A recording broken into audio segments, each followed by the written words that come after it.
La rue de l'Étoile qui traverse la vieille ville de Bethléem n'est pas une rue comme les autres.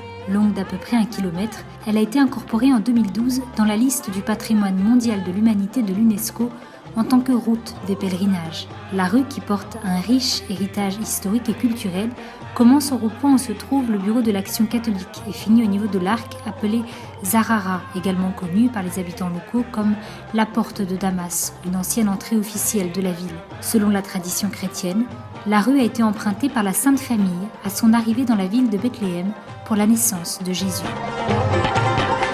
كان فيها مطاعم وفي مناجر وفي مصنع البندك وفي مصنع المعايا وفي مصانع خشب الزيتون موجودة في البلد. Il y avait là des restaurants, un charpentier, un laboratoire de la famille Bandak et un autre de la famille Maya, ainsi que des ateliers de bois d'olivier. Il y avait tout dans cette rue. Pendant le projet Bethléem 2000, la route a été fermée pendant une longue période. Les gens devaient faire un détour pour éviter la rue. La chambre de commerce et des communes ont essayé de faire revivre la rue autant que possible. Et en quelques jours, elle a repris vie. Et puis tout est redevenu comme avant. Il y a ici plus de 120 magasins, dont la plupart sont fermés, alors que, dans le passé, ils étaient tous ouverts. Une avenue qui, au fil du temps, a été baptisée de différents surnoms. La route des patriarches, car passe ici chaque année la traditionnelle procession de la vigile de Noël, ou la route du Tarajmeh, de l'arabe traducteur, parce que de nombreux habitants de la ville sont guides pour pèlerins de profession.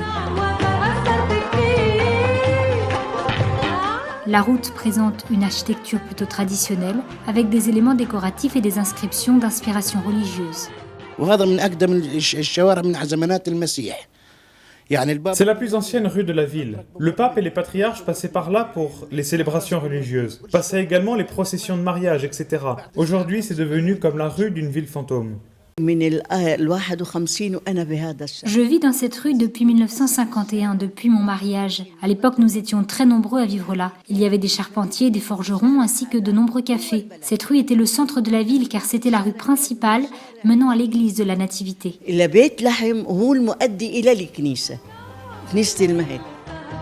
Dans cette rue historique se trouve une série d'escaliers menant à de petites cours. L'une d'entre elles, justement, a été récemment rénovée dans le cadre d'un projet visant à revitaliser cette partie de la route, autrefois très vivante et très active. The street needs many things to bring it back to life.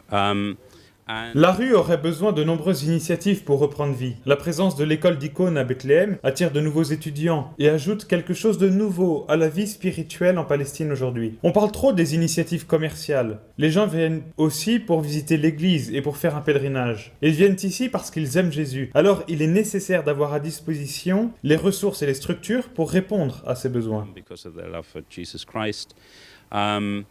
And we really need to invest in making sure that there are facilities and resources which really meet those needs.